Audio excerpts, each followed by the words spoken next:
Hey guys, it's Carla. Today, as usual, I'm starting with my chipboard already painted and dried.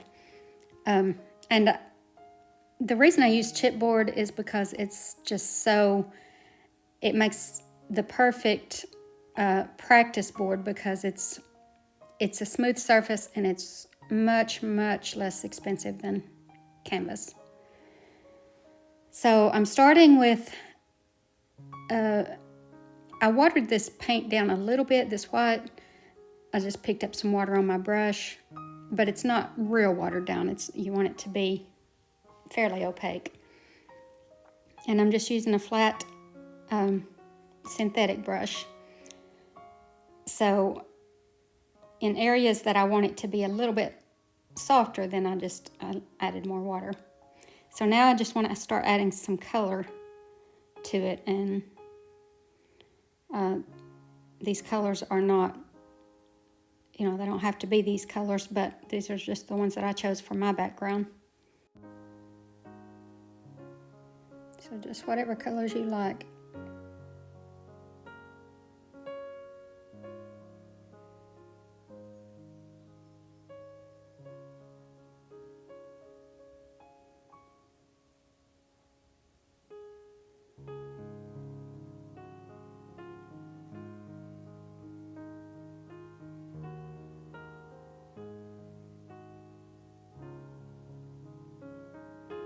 The main thing is that at this point, I just want to keep all of this really soft. So I just want to kind of feather it out.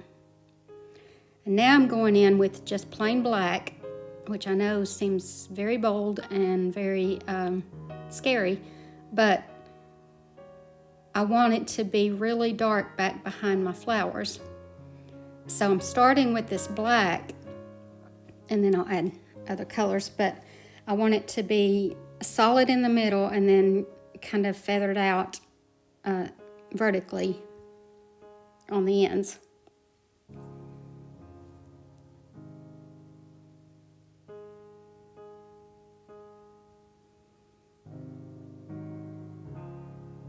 Okay, so rinse my brush, and now I'm darkening some green. I want it to be a dark green, but not black. And this is going to soften the edges more and kind of, it kind of starts on your greenery that you're going to have behind the flowers. But I want to leave that center really dark.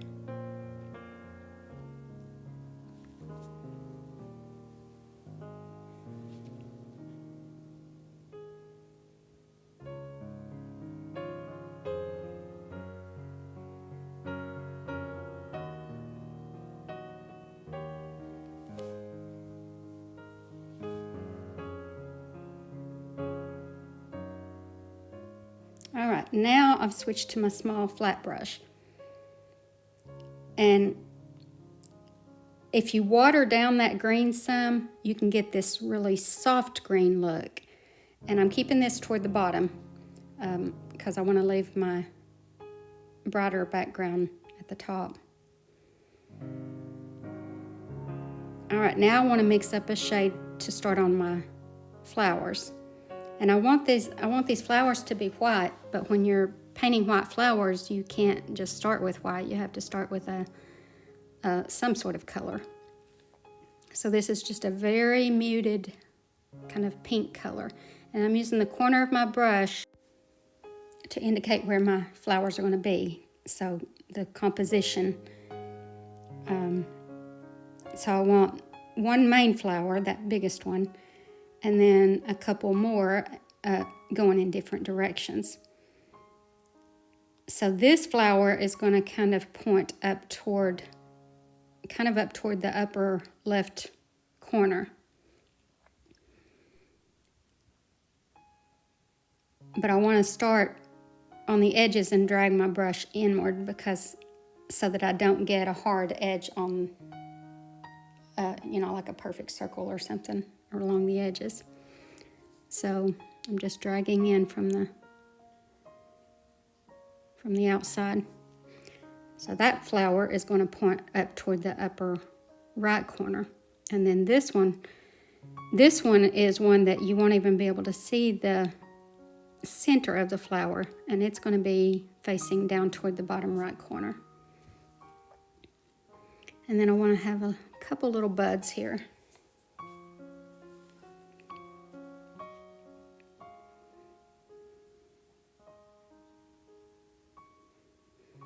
Okay, so now this is kind of a dark greenish burnt sienna black color that I'm going to use for the center of the flowers. So I just want a dark shade, and this will kind of show me which way the flowers are facing. So down here, since I'm not going to be able to see the center of that one, I just want it to be shaded right there where those other flowers, I guess, are shading it. It's going to be less obvious than the others. So this big flower right here is it's the focal point. So I want it to be really dark right there in the center.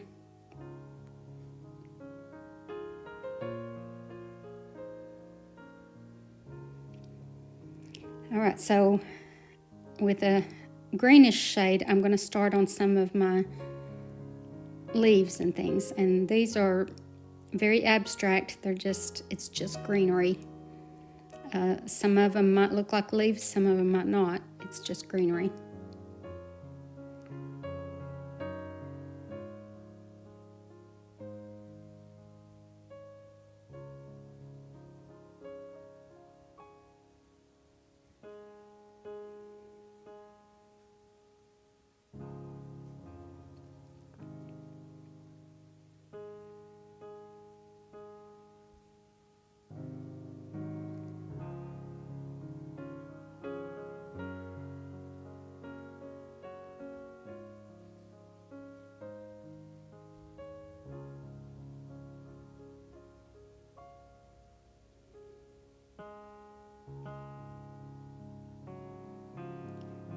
Now when I'm putting in my greenery, I want to make sure that I have different shades of green going on so that it doesn't look flat.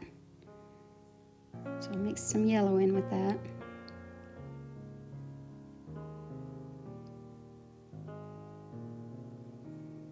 And then some white, and that should give me plenty of dimension in my greenery.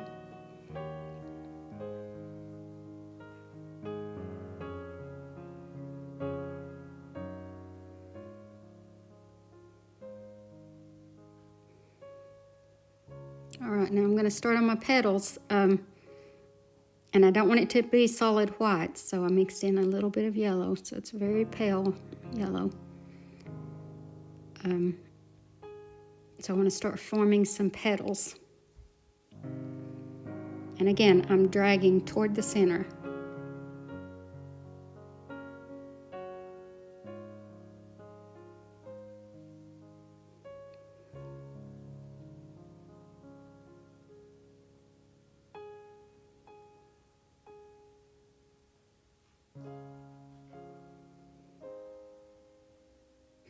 So that formed my bowl shape. And now these outer petals, I want to, again, start at the outside edge of the petal and drag in, but I always want to drag in toward the center of the flower. And I don't want to drag in all the way to those petals that I already put in, because I want to leave that little dark area in there. And if you accidentally cover that up, you can always come back and put it in, but it's easier and looks more natural if you leave it at this step.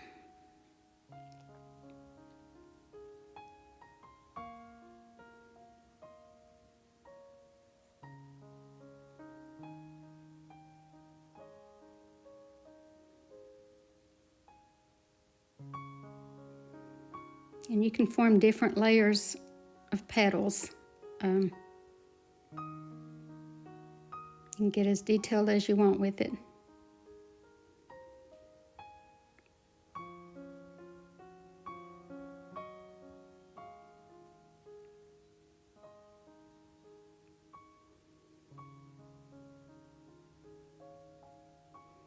And now with this one, I'm going to start with those back petals.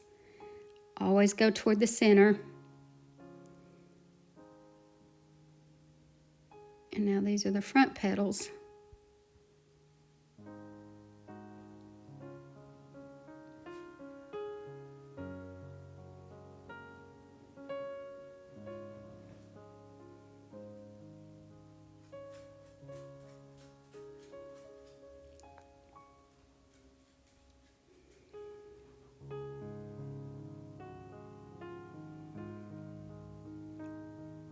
Okay, on this one I'm starting with my front petals, and then those back ones I'm just kind of barely tapping and dragging in without covering up all that dark. And then these buds, they're just get a little bit of a highlight.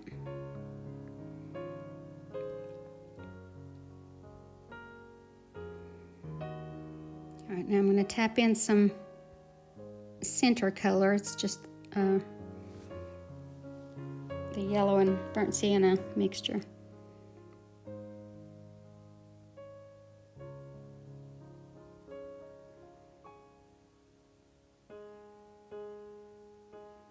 Now down here you don't see the center, so I'm just kind of brushing some of that color in just to bring it all together. And now with a watered down version of that color, got to make sure it's watered down because you don't want this to be real bold, but just brush in some color into the petals.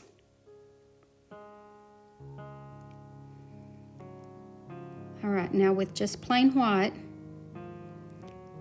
you can kind of tap in some highlights, and when you're using just plain white, you don't want to go overboard with it, but it's just for the most highlighted petals. You don't want to put this everywhere because it'll just kill everything that you've done.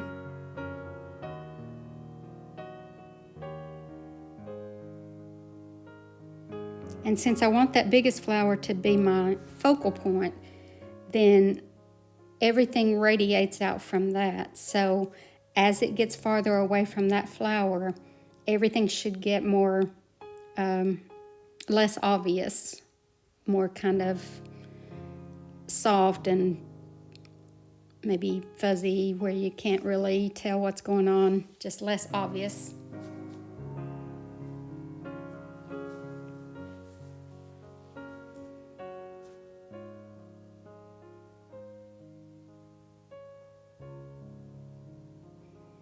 So I loaded my brush with that dark green, and then one side of the brush I dragged through that light color. So this allows me to, with the edge of my brush, to kind of create stems that have one dark side and one light side. So it keeps you from having to come back and highlight a dark stem.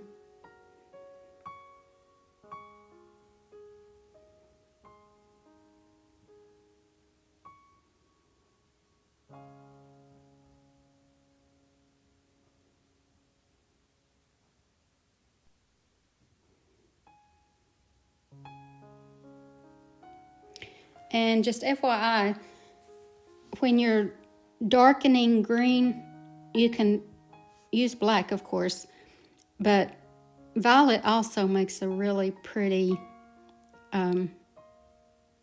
dark green shade.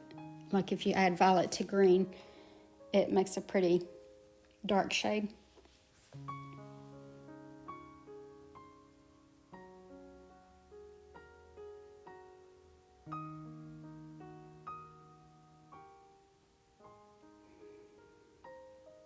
So I'm putting a little more color into my flowers, and just in the deepest areas.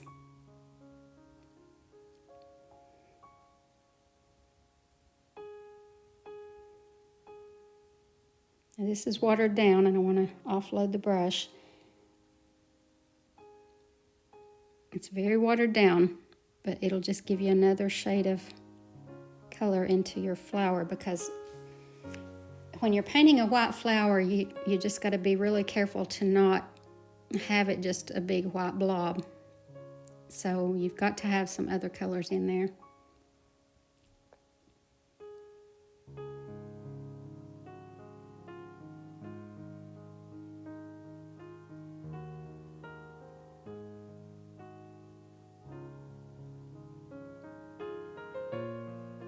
Okay, now I'm tapping in some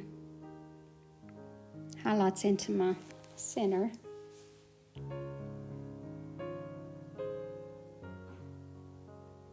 I'm just using the corner of the flat brush.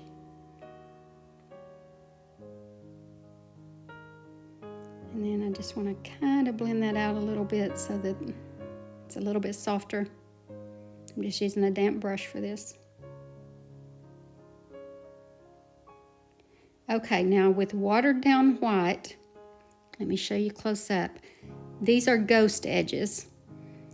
So with it watered down, you can come just outside the edges and create this soft look where you might have hard edges. But they're just called ghost edges. And if you do that on all your flowers, then it really softens them up.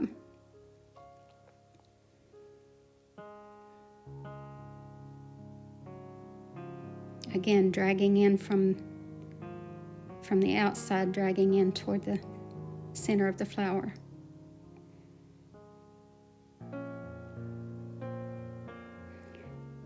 So now I want to put some of this burnt sienna color. I love that burnt sienna. It warms up your green. So if you just kind of drag in that watered down burnt sienna.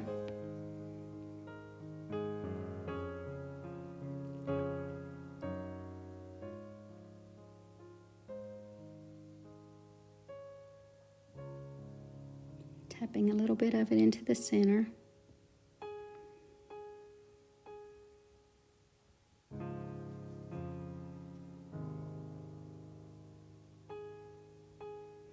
Now I decided that my centers I felt like were too wide, so I'm just putting in some extra petals there to cover up some of the width of the center.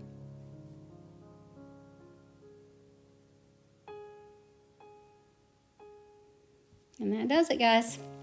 Hope y'all enjoyed this. Thank you so much for watching. Have a great day, and God bless you.